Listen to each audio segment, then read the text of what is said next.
عليكم متابعي قناة الإمبراطورية المغربية. اليوم أخواني غادي نشوفوا إعلامي جزائري كيتكلم فيه على اعتذار عطاف للمملكة المغربية.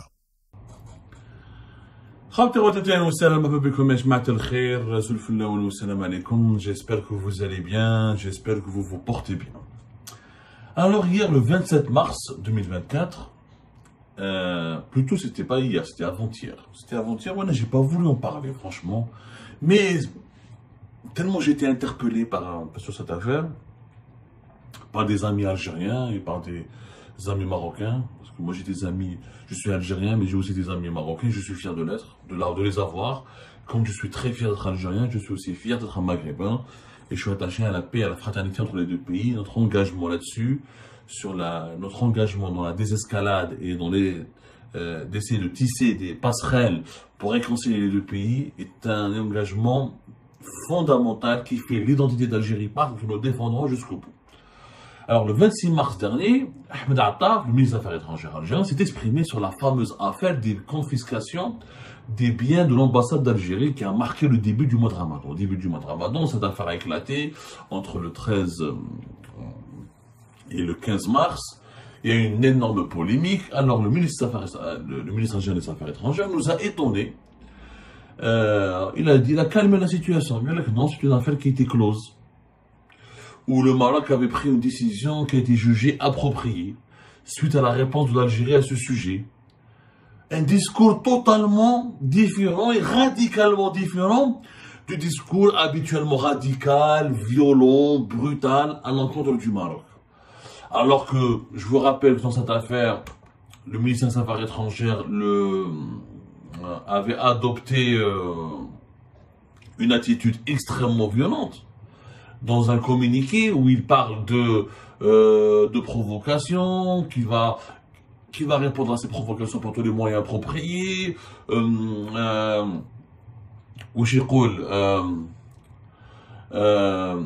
Voilà, le gouvernement, dans son communiqué du 17 mars, ça c'était 17 mars, ou on a le 26 mars, c'est-à-dire 10 jours après, le langage, les mots, le vocabulaire, l'attitude du régime algérien dans ce dossier a totalement changé. Le 17 mars, le projet de la confiscation des biens de l'ambassade d'Algérie au Maroc a été dénoncé, condamné dans des termes les plus forts. L'Algérie répondra à ces provocations par tous les moyens légaux. C'était vraiment un communiqué assez violent. Vous pouvez le relire. Le 26, l'affaire est close. Le Maroc a répondu de la manière la plus appropriée. La souveraineté de l'Algérie, elle est entre des bonnes mains. Nous n'avons pas de problème. C'est bon. L'affaire, elle est close. Mais close comment? Alors que 9 jours plus tard, le communiqué de la diplomatie algérienne, de ce même ministère dirigé par M. Ahmed Attaf, disait que le Royaume du Maroc s'est engagé dans une nouvelle phase escalatoire dans ses comportements provocateurs à l'égard de l'Algérie. L'Algérie dénonçait une violation inqualifiable du respect et du devoir de protection à l'égard de ses représentations diplomatiques des États souverains qu'on sanctuarise tant le droit que la coutume internationale. C'était 17 mars. 9 jours plus tard, même pas 10 jours plus tard, le 26 mars, non, l'affaire est close, le Maroc il a répondu de manière appropriée, et c'est bon. Dossier, voilà. En réalité, cette affaire témoigne et révèle l'incroyable amateurisme du dirigeant actuel. L'incroyable amateurisme. L'affaire elle est close, pourquoi? Parce que le Maroc n'a pas réagi officiellement. Il n'y a pas eu de réaction officielle, il y a eu juste une réaction officieuse. 2 jours plus tard, l'année 19 mars à peu près, des sources marocaines autorisées, des sources marocaines diplomatiques autorisées ont parlé à l'AFP et à une agence de presse espagnole, l'agence de presse gouvernementale espagnole et l'agence de presse publique française, l'AFP, pour dire que voilà, le Maroc ne veut pas de l'escalade, qu'il a respecté ses engagements internationaux et qu'il était en contact permanent avec les autorités algériennes et que l'Algérie était au courant de ce dossier, etc. L'Algérie, les autorités algériennes et les médias algériens continuent d'attaquer le Maroc. C'est à ce moment-là que les autorités marocaines ont fait fuiter ces fameux documents que nous avons publiés nous-mêmes juste après. C'était dans la vidéo, vous pouvez la revoir. C'était je crois, le 21 ou le 22 mars. Même pas, c'était le 19 mars. Nous avons révélé, nous avons nous-mêmes publié ces deux fameux documents qui datent de 2002, qui démontrent que c'est l'Algérie qui a commencé la première fois, c'est l'Algérie qui a lancé la première, une opération d'expropriation d'un bien occupé par l'ambassade du Maroc à Alger. C'était la résidence privée de l'ambassadeur marocain. C'était des correspondances, rappelez-vous, vous pouvez le revoir l'émission dans le 19 mars, le 21 ou le 22 mars dernier sur Algérie Part, où les documents sont clairement visibles. C'est des documents et des échanges tenus entre des correspondances envoyées par le consulat d'Algérie à Casablanca, au Maroc, au ministère marocain des Affaires étrangères. Les correspondances datent du mois de février jusqu'au mois de mars 2022, dans lesquelles ensuite il y avait notre correspondance en mai 2022, dans lesquelles les autorités diplomatiques algériennes demandent aux autorités marocaines d'accepter une opération d'expropriation de la résidence privée de l'ambassadeur marocain à Alger, et en échange, l'Algérie propose d'échanger les biens immobiliers qu'elle possède à Rabat contre cette résidence privée de l'ambassadeur du Maroc à Alger qu'elle veut récupérer parce que l'Algérie en 2022 elle a établi un nouveau périmètre de sécurité des résidences d'État, et que la résidence de l'ambassadeur marocain à Alger était située pratiquement elle était collée au palais du gouvernement. Et donc, l'Algérie voulait absolument, au palais du peuple plutôt, pas le palais du gouvernement, que l'Algérie voulait donc changer, faire des travaux pour gérer autrement, améliorer la gestion de ces résidences d'État. Donc, c'est l'Algérie qui a commencé la première, ce n'est pas le Maroc. Ça, c'est la révélation, c'est la réalité des faits. Il ne s'agit pas d'être pro-algérien, d'être pro-marocain, il s'agit d'être sincère et objectif. On aurait aimé que Ahmed Attaf nous explique pourquoi les autorités algériennes ont réagi violemment le 17 mars 2024, alors que c'était la diplomatie algérienne qui avait initié en mars et en février 2022 une première initiative pour exproprier la résidence de l'ambassadeur du Maroc à Alger, dans le cadre d'un nouveau plan d'aménagement d'Alger. Les documents étaient très clairs et précis, et nous les avons même publiés.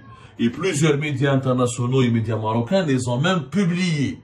Il n'y a pas eu une seule réaction de la part de l'Algérie. Selon ces documents, il y avait une divergence entre les autorités algériennes et marocaines. C'est que l'Algérie estimait que la résidence privée de l'ambassadeur du Maroc à Alger était un bien de l'État algérien, qui était mis à la disposition du Maroc, donc il n'appartenait pas juridiquement et légalement au Maroc, alors que l'Algérie estimait que les 3 biens qui étaient situés à côté du siège du ministère des Affaires étrangères marocain à Rabat étaient des propriétés foncières et immobilières officielles de l'État algérien. Il y avait un problème d'interprétation, alors que le Maroc, lui-même d'autres sources marocaines disent que c'était le monarque marocain qui avait offert ces terrains à l'État algérien, comme l'Algérie avait offert ce terrain au 44 rue Franklin Roosevelt à Alger pour que l'ambassadeur du Maroc dispose d'une résidence privée là-bas. Donc il y avait des problèmes d'interprétation, il y avait des divergences qui auraient pu être réglées dans le cadre du canal diplomatique, dans les négociations et des pourparlers. D'ailleurs, le consulat d'Algérie à Casablanca avait, dans ses correspondances, il était très respectueux, très professionnel. Franchement, c'était une affaire qui était gérée le plus normalement du monde. Il n'y avait pas de problème. Soudainement, l'Algérie, le 17 mars, a déclenché une crise. Parce que dans le bulletin officiel des annonces sur le journal officiel marocain, on annonce une opération d'expropriation des 3 biens immobiliers et fonciers de l'État algérien. Sauf que les autorités algériennes étaient au courant depuis 2022 que le Maroc allait récupérer des biens à Rabat et que l'Algérie, devait récupérer des biens à Alger. Donc il y avait des négociations. Dès le départ, depuis 2022, les documents sont clairs. Et on ne peut pas nier, on ne peut pas les cacher. Et ce sont des documents écrits, encore une fois, et rédigés par l'ambassade d'Algérie, par le consulat d'Algérie, par le consulat d'Algérie à Casablanca. Il y avait un secret, ou la malabaliche, ou personne ne peut nier ça. En réalité, Ahmed Attaf, ses services ont réagi très violemment, parce qu'il n'était certainement pas informé qu'à l'époque de l'Amamra, parce que longtemps l'Amamra c'était lui qui était l'ancien ministre des Affaires étrangères, au niveau du consulat général d'Algérie à Casablanca, des contacts officiels avaient été entamés avec les autorités marocaines pour traiter ce dossier dans les biens immobiliers. Donc, en fait, il y avait un manque de coordination extrêmement grave, je dis bien un manque de coordination extrêmement grave, qui a abouti malheureusement à une attitude algérienne déraisonnable et irrationnelle, parce qu'il aurait suffi, c'est simple, il aurait suffi juste, que les autorités algériennes fassent leur travail et contactent le consulat d'Algérie à Casablanca pour comprendre qu'est-ce qui s'est passé. Clair, l'air net précis, l'affaire a été montée de toutes pièces en fait. Il n'y avait pas de polémique. Les deux pays, il n'y avait ni violation de la souveraineté de la part du Maroc contre l'Algérie, ni une violation de la souveraineté de l'Algérie contre le Maroc. L'Algérie avait commencé la première, elle a demandé une expropriation. Le Maroc a dit, ok, nous aussi, on a envie de récupérer des biens qui vous appartiennent parce qu'on a envie, nous aussi, de faire des travaux d'extension de notre ministère des Affaires étrangères. Négocier ensemble. Comment on peut négocier? L'Algérie avait fait des propositions, le Maroc avait fait des propositions. Normalement, le circuit diplomatique aurait dû être actif, toujours. On aurait dû continuer à traiter ce dossier dans les coulisses. C'est une affaire, elle est protocolaire. Il n'y a pas de violence, il n'y a pas d'attaque. Le Maroc n'a pas voulu attaquer l'Algérie. L'Algérie n'a pas voulu attaquer le Maroc. Parce qu'on aurait pu dire, c'est l'Algérie qui a commencé la première. Donc, est-ce que l'Algérie voulait, pour autant, violer la souveraineté du Maroc? Non, elle a juste dit que voilà, on a un nouveau plan de réaménagement, on aimerait récupérer ce bien, comment vous indemniser, comment pouvoir le récupérer, négocions, on vous donne des biens à Rabat, on récupère un bien à Alger, ou cela d'Albé. ما كاش يعني ما كاش هاي مكتوبة يا جماعة راهي مكتوبة في les documents officiels signé par le consulat général d'Algérie à Casablanca. Dans le cadre de l'exécution du plan d'aménagement directeur de la ville d'Alger, notamment le réaménagement de sa partie centre, comme le Sidi Mohamed, englobant la périphérie immédiate du palais du peuple, monument historique classé, il a été procédé par les services du domaine national au recensement des biens situés dans le périmètre objet de ce rapport. De ce fait, et en raison de sa proximité au palais du peuple, et donc de son implantation dans le projet de zone d'État, à aménager le bien situé au 44 rue Franklin Roosevelt, mis à titre gracieux depuis 1991 à la disposition de la mission diplomatique du Royaume du Maroc pour les besoins de résidence de son ambassadeur, se trouve ainsi inclus dans la future zone des travaux. Voilà. Aussi, compte tenu de ce qui précède, le gouvernement algérien a décidé d'engager une opération d'expropriation pour cause d'utilité publique de certaines propriétés de cette zone et par conséquent de reprendre possession de la résidence de l'ambassadeur de la mission marocaine. Une évaluation domaniale de ce bien sera établie par les services concernés et considérée dans l'opération d'échange ou de rétrocession qui pourrait toucher le siège de notre section consulaire à Rabat, sur la base de laquelle des indemnités compensatoires pourraient être versées. Ah, c'est clair, c'était le 14 mars 2022. Le dernier échange, le 14 mars 2022, entre le consulat général de l'Algérie à Casablanca et le ministère, et la direction du protocole du ministère marocain des Affaires étrangères de la coopération africaine. Donc il n'y avait pas de problème. Les échanges étaient cordiaux, étaient respectables et étaient respectueux. Donc il n'y avait pas de crise. En réalité, comme il y a le Ahmed Attaf, il a été incompétent dans cette affaire. Il y a eu un buzz médiatique. Il y a eu des médias marocains où la français et les Marocains ont révélé que le Maroc s'apprêtait à exproprier les biens de l'Algérie. Le ministère des Affaires étrangères n'a pas pris le temps nécessaire de vérifier ce dossier. Il n'a pas pris le temps nécessaire de contacter le consulat général d'Algérie à Casablanca, n'a pas revu ses archives, il n'y a pas eu une bonne coordination entre les services du ministère des Affaires étrangères, et le ministre a demandé à sa direction de communication de rédiger un communiqué virulent pour allumer le Maroc, pour le descendre, pour l'insulter, juste pour faire plaisir à Abdelmajid Tebboune et à la présidence algérienne qui conduit, vous le savez, une politique anti-marocaine très radicale. Ils ont voulu, la diplomatie algérienne, Ahmed Attaf a voulu faire du buzz.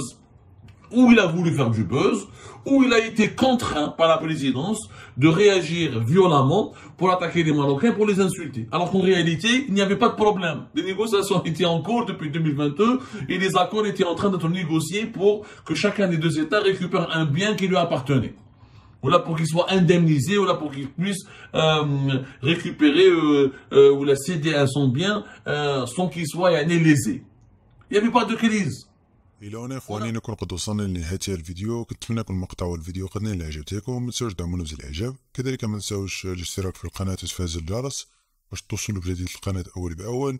وما تنساوش كذلك تخلونا الاراء ديالكم في التعليقات حول ما قاله هذا الاعلامي الجزائري عن الفضيحه التي قام بها النظام الجزائري باعتذاره للمملكه المغربيه، وعلى ان النظام الجزائري ووزارته لم يكونوا مطلعين على الوثائق التي كانت متبادلة بين النظام الجزائري والمملكة المغربية بخصوص العقارات الموجودة في الرباط.